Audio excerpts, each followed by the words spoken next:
I should have been in prison, not in Parliament, my guest on Political Thinking this week says. That is a reflection not just of the fact that he was brought up in real poverty in London's East End, but that his grandfather was a convicted bank robber. Wes Streeting has been on quite a journey, not least this year, when he had a diagnosis at the age of just 38 of cancer and was warned that his kidney would have to be removed. Once he recovered, Keir Starmer told him he was the man that the Labour leader wanted to be the next health secretary if Labour win the election. Already he has shifted the party's approach to the COVID pandemic, saying that this is the year in which the country has to learn to live well with the virus. Wes Streeting, welcome to Political Thinking. Hi, Nick, and I'm glad you added that context about the prison line, because I didn't want people to think that I'd made an admission of serious wrongdoing and should be behind bars for some crime I committed. Not yet, you haven't made the admission, but we've got quite a while to go in this conversation. We'll come to that extraordinary and fascinating background in a second, but what a year you've had. It must feel like an extraordinary roller coaster. Yeah, it has been, and I don't know how you felt when you came back from your experience with cancer, which was far worse than mine. But especially having a cancer diagnosis at 38, although I was pretty clear from the prognosis that I wasn't going to die, that it had been caught early, that I would have an operation and then recover, that time off that I had and that reminder of my own mortality made me think very hard about my life and what I want to do, and the way I want to live my life, and how I would feel if I had been given worse news that my life would be coming to an end sooner rather than later. And so it made me think a lot about what is it you want to achieve, how do you want to make the most of your time. And the reassuring thing is that I didn't kind of think, well, I've made a terrible mistake with all this politics stuff, I don't want to be doing this, I don't want to spend all my waking hour thinking about how to get Labour into government and what we would do. Actually, it was more of an affirmation of the choices that I've made. Look, anybody who's had a cancer diagnosis remembers and will always remember where they were when they heard. Yeah. I was actually waiting to collect bags at an airport with my children and my wife looking at me in that sort of, will you get on with it sort of way that families can do. Yeah. Where were you when you were told you had cancer? A similarly sort of surreal experience in a way. I was in a car park in Bury North, where I was about to go out knocking on doors for a friend of mine who was a local council candidate, and James Frith, who is also a good friend of mine, who was until recently the Bury North MP. And I was sat in my car park receiving this phone call from the hospital earlier than I was expecting, and having them kind of tapping on the window, waving, saying, we're all here, we're ready to go. And they were all like really happy to see me. And I had this sort of almost like suspended reality of having to engage with them as normal and not give them any appearance of anything being wrong, because I wasn't ready to tell anyone. I was absorbing the news, and actually I was in shock, because although I had an inkling that there might be a cancer diagnosis coming from some of the earlier conversations I had at the kind of testing, scanning, diagnosis stage. Yeah, it's different when you're actually told, isn't it? Yeah. And the hard bits, though, were telling other people and telling people that I love and care about. And in fact, the very first person I told was Matt, who runs my office and is my election agent and organised for the election. And the reason I chose to speak to Matt first was because I was processing this news. I hadn't bawled my eyes out yet. And I knew that the hardest conversation I'd have would be my partner, Joe, and with my parents. And I wanted to know if I could cope with telling them without breaking down. So I did a trial run on poor Matt and told him that's what I was doing. And I thought, well, I've got through this conversation. I'm not bawling my eyes out. I mean, inevitably, when I spoke to my partner and my parents, I bawled my eyes out. And inevitably, you are a politician. You didn't know you were about to become Shadow Health spokesperson. But inevitably, you kind of take a view. You look around you, you make an assessment. Yeah. What did you Well, funnily enough, Matt Hancock think? was one of many people who messaged me. Probably not best not to dwell too much on Matt Hancock, but he was one of many people to message me to wish me well. And I said to Matt at the time, who was the health secretary at the time, don't worry, I'll be okay, but I'll do some NHS mystery shopping for you and tell you how I get on. And when I came back to good health, and obviously Sajid Javid had taken over, I said to Sajid Javid, I've got some feedback about the NHS experience. And you did. That's really interesting. You said, look, this is what I can tell you. You may be my opponent. I said this to my local trust as well. I mean, so, and this is my view of the NHS as a whole. When you get a cancer diagnosis, this incredible machine kicks into gear. And I felt it was almost like this Rolls Royce machine kicked in. And from that moment of the diagnosis through to going into hospital for my operation, I felt very well supported. But my overall reflection is the bit leading up to the actual diagnosis could have been better. The experience since the operation could have been better. And I think at the moment that's where the NHS is. When it comes to big crises in your health, a machine kicks into gear. But the diagnosis phase and the aftercare phase needs to be so much better. Fascinating. I want to talk to you a little bit about how you're going to approach this job a little bit later. Let's talk about the journey, though, you've been on.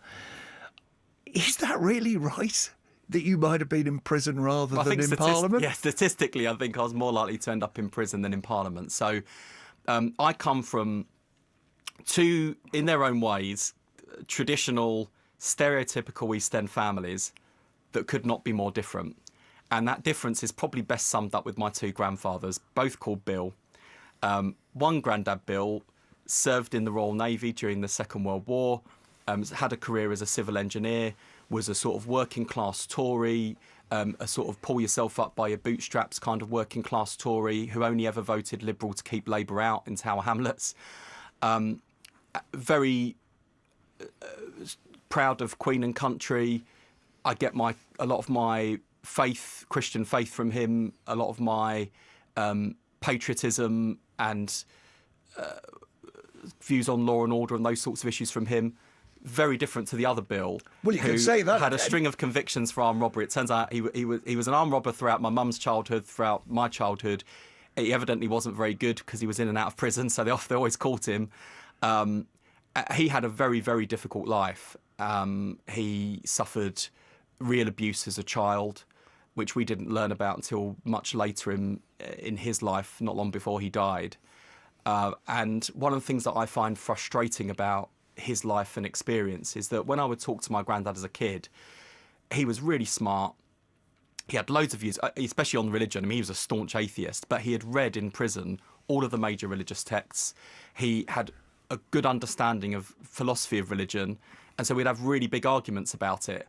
And I thought, how is someone so smart had a life that's been so wasted? Your grandmother as well ended up. Yeah, Your well, nan he ended took up in prison as well. Yeah, he took her down, and this is for me the real injustice of the situation. The story is an extraordinary one because not only does she end up in prison, as you say, largely Yeah, she says her relationship. Who does she share a cell with Christine Keeler, who was at the heart of the Profumo affair, which I didn't really have much of an understanding or awareness of growing up. It was not exactly an East End girl, was she? No, she wasn't. And then talk about chalk and cheese. You had this working class East Ender in my nan, Libby, and then you had Christine Keeler of high society. But I remember my nan talking about Christine Keeler and feeling very strongly that she had been a victim of injustice and that what had happened to her had been wrong. And they stayed in contact for many years after they'd left prison. So you grew up as a small child. They're your mum's parents. Presumably there wasn't a lot of money around the house. No, not at all. That was very hard. And there are a number of layers to it. There's the things like the electric going off and sitting in darkness. The money had run out and mum didn't have any money to put in the electricity meter.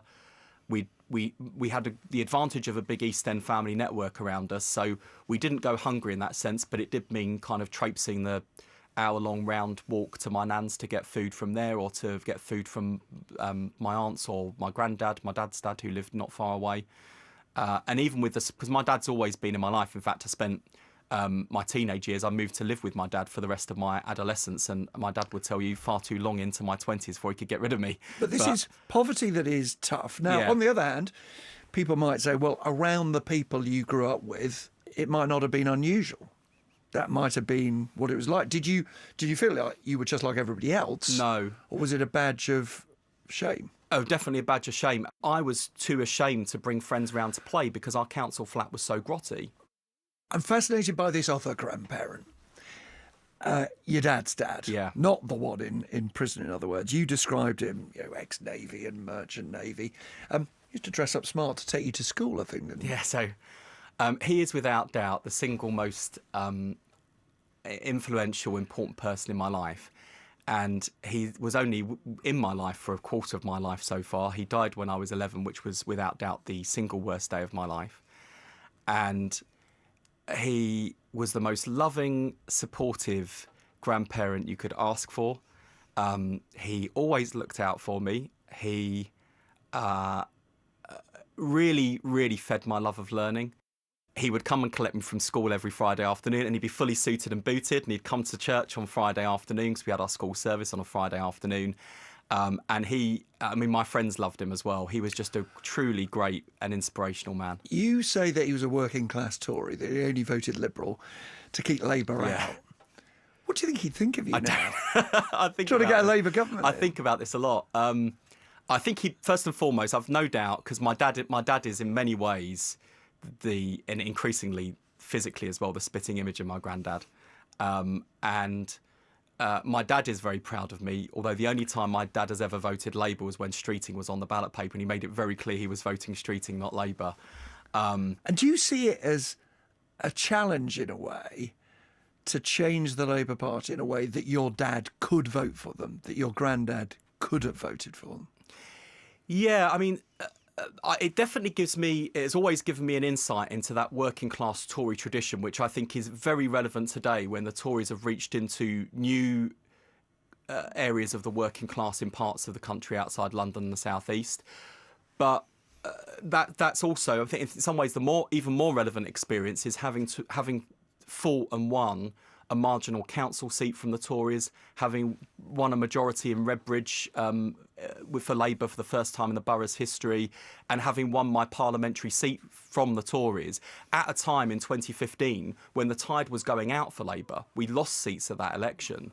So we won in Ilford North. And we won in Ilford North. We bucked the trend. So I'm used to talking to Tory voters, and I recognise the only way Labour ever wins is when you squeeze the smaller parties on the progressive left, but also you persuade people who voted Tory to vote Labour. It's the only way you ever win. What is it Labour has to say to those people?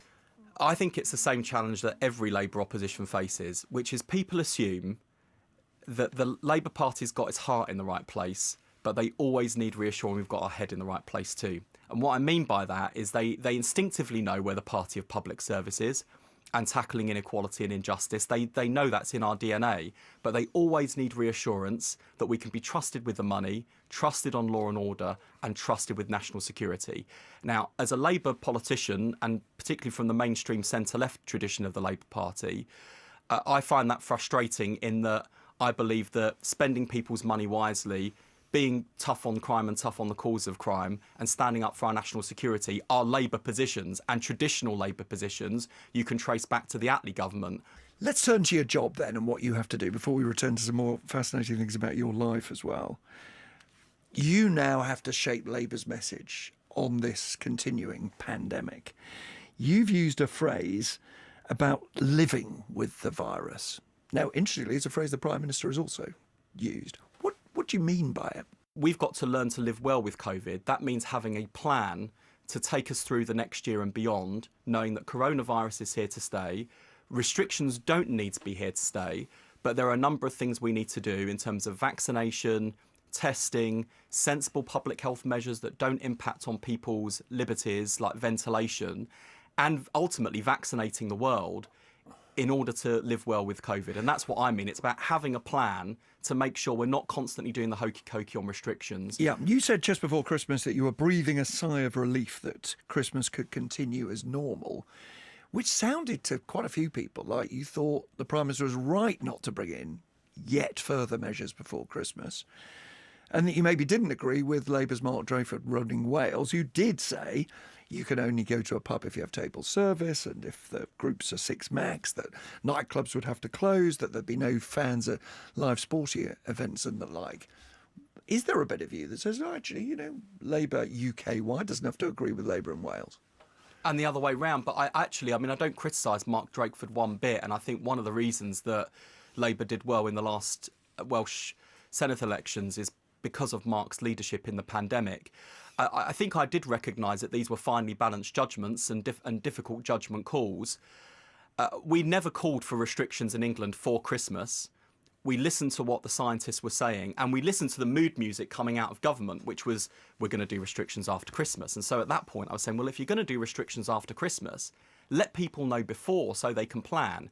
Now, in the end, we've gotten into the new year without the need for further restrictions. I hope we can keep it that way. If you do get a shot at being health secretary, you will hope, we will all hope, that by the time that happens, the pandemic is going to be receding, even if it's not over. You'll probably face, if you do become health secretary, massive waiting lists. Now, this has happened before. When Alan Milburn was health secretary under Tony Blair, huge waiting list. Now, he turned where to get them sorted? To the private sector to help. You willing to do that? Well, it's interesting, isn't it, how we come full circles. Conservative governments come in, ratchet up the waiting list, and Labour governments have to sort them out. And you're right, that's exactly where we'll end up having to be. I think there are three things at the forefront of my mind in terms of bringing down waiting lists. First is dealing with the central workforce challenge. We went into the into the pandemic with the NHS with 100,000 staffing vacancies, 112,000 in social care. So without a workforce strategy, you don't have a plan for the NHS. The second thing we've got to do is sort out social care. I think in November, there were over 400,000 cases where people were able to be discharged from hospital into the community, but couldn't because the care home wouldn't take them or the community settings weren't and the support wasn't there. So you've got to deal with delayed discharges. And the third is, in terms of the private sector capacity, as the last Labour government showed, using the private sector to bring down NHS waiting lists is effective, it's popular with patients, but it comes at a cost. So no doubt the government will turn to the private sector. No doubt the next Labour government may have to use private sector capacity to bring down NHS waiting lists. And I won't shirk that for a minute to get people better health outcomes. But I will be pretty furious at the costs involved, because it shouldn't be the case that because Tory governments run down the NHS, we have to spend more taxpayers' money than would be necessary in the private sector because we haven't sorted out the public sector. So that will be my focus. That's fascinating, because essentially it's a value for money argument, whereas for some people it's deeper than that, isn't it? It's in their gut. Keir Starmer sat in that chair not so very long ago and told the story of his very sick mother in intensive care. He said to me, it's touch and go. She held my hand and she said, you won't let your dad go private, will you?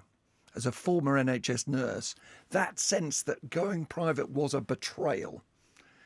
You're saying Labour can't afford to have that view? I feel viscerally in my heart the same. And my approach to private health is the same as private education and private schools. I don't like it. I don't like the fact that people have to pay for what they see to be a better experience. But I'm also pragmatic enough, and so my head kicks in over my heart to say, well, we're not going to abolish private schools and we're not going to abolish private health. You'd spend a huge amount of time, money and legal battles trying to do something that doesn't actually make anyone's experience better.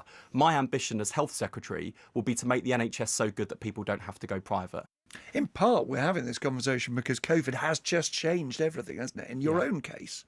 Yeah, well, I mean, I'm still suffering. I'm suffering in that sense, in that I was supposed to have my 6-month follow-up scan. We're now approaching month 8, no scan and no appointment yet. Now, I'm not lying awake at night thinking about this because I'm on a low-risk pathway. It's very unlikely the cancer's come back. But there are lots of other people who are in those waiting lists or who are on secondary care, and even with the critical incidents declared this month, who may see their cancer treatment disrupted in some ways. So I'm not complacent about this, and my own experience has made me even more passionate about bringing down waiting lists. I want to end talking about something that's on one level deeply personal, but actually becomes increasingly political, which you've referred to, your sexuality. You've talked about your partner, Joe. We'll come to the politics in a sec, but let's just talk, because you have talked openly about this in the past. Given your Christianity, was that a conflict? Did you feel for a while as a young man that Massively. These two things about you were in conflict? Massively. It's one of the reasons why I didn't actually, it wasn't just that I delayed coming out until I was at university. It took me years and years to accept myself. and to reconcile these two parts of my life and identity, my faith and who I am. And in the end, I came to a conclusion that, this wasn't a phase and it wasn't a choice. And I've been asked, especially when when you do school visits, and often young people will ask, is this nature or is this nurture? And I said, well, the only way I can describe this is I spent years and years choosing not to be gay and trying desperately hard not to be because of my faith. And in the end, I came to the conclusion that I have been made in this way and I have not made a choice to be gay. This is just who I am. And I think I've been made in God's image in that sense. And I've reconciled my faith and sexuality. But that took a long time. Well, it's interesting because you will know that for some people, they think there's a continuum between the massive change that's happened in attitudes and the law towards gay rights, and a deeply divisive debate now, as it's turned out, about trans rights. Do you see it in that way, or do you regard them as kind of separate issues? I think we can learn from that journey. In terms of this debate between sort of gender identity on one hand and sex-based rights on the other, I think in the end we're going to have to do something akin to what we did around the equal marriage debate, where sexual orientation and religious freedom were in conflict with one another, which is find a way through which nobody loves but everyone can live with. And I think that requires a lot more listening, a lot more discussion, a lot more empathy and respect than I see opening up on social media. So the parallel that you're drawing is between the debate about gay marriage, where there were even some gay campaigners who said, look, we don't need to go down the route of marriage. We've got civil partnership. If it offends not just Christians, but people of a religious view, we won't do it. You see a parallel with that sort of conversation? Yeah, I think so. I think one of the ways that Parliament really did its job was that those views came to the fore of the discussion, were negotiated, debated and reconciled in law. And we've ended up with not just changing laws, but changing hearts and minds in the process. And that's where I think we need to get to on trans rights. And as an LGBT politician, well, actually, I'm not all for it. I'm a gay politician. I see myself as part of an LGBT community. I will always stand up for trans rights and for a community that doesn't have representation in Parliament, is at the worst end of all the statistics on things like mental ill health, physical abuse, sexual abuse. I will always stand by them and speak up for them. But what I would also say to my own community is, if we're trying to win round hearts and minds and to persuade people and to negotiate the future of LGBT equality, don't try and shut down other people's voices. We've got to engage with this. And sometimes it can feel unfair, this idea you need to justify your own existence or justify rights that you believe are inalienable and a core part of human rights.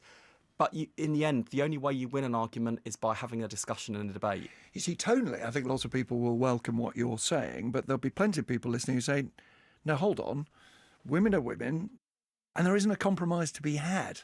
Women's rights must be respected. And I don't disagree that women's rights must be respected. And I think the LGBT movement has got to better empathise with that perspective and to understand why a whole generation of campaigners who fought for women's rights. I think sometimes when people are thinking about what's the answer on trans rights, things like changing language around breastfeeding or talking about parents instead of mothers, it's unnecessary erasure of language and identities, and I think people have got to be sensitive to that.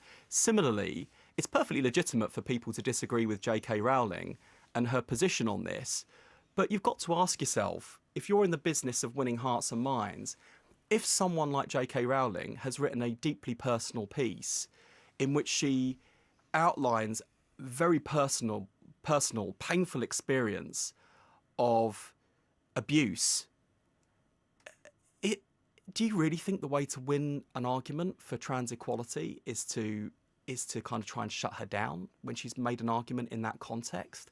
So I think there's got to be a lot more empathy and understanding, and it does cut both ways. I mean, you only have to spend just 2 seconds though. For people listening to this, we're listening to the former head of education at Stonewall. Yeah. You are saying, listen to J.K. Rowling, hear her, understand her, don't cancel her. Yeah, and it works the other way around as well. So I would also say to very prominent feminist campaigners and people who are genuinely worried about sex-based rights, and you've got to take people at face value and recognise if people are worried and fearful and anxious, meet them there and try and address those concerns and bring them on a journey. That's how you win hearts and minds. And I would also say to some of the prominent feminist campaigners who've used really quite dehumanising language about trans people, it's so gratuitously obnoxious and deeply offensive, especially towards, we're talking about a group of people in the trans community who are not great in number. And as I say, where they are great in number is when you look at those statistics on abuse and harm and pain and mental ill health. And that's what I want to address. It is clear that you're a politician shaped in Stepney. Yeah, that's definitely true. Like a certain Clem Attlee. Well, I will take that criticism. I'll take that compliment. It makes a nice change from the criticism. But for the record, listeners, you compared me to Attlee. I'm not comparing myself to Attlee. Next year's going to be another exciting one. Wes Streeting, thank you for joining me on Political Thinking. Thanks, Nick. What makes the Shadow Health Secretary pretty remarkable is not just an extraordinary personal story, but a rather unusual, unfashionable, you might say, willingness to answer difficult questions. We'll see if that's the making or the breaking of him. Thanks for joining us.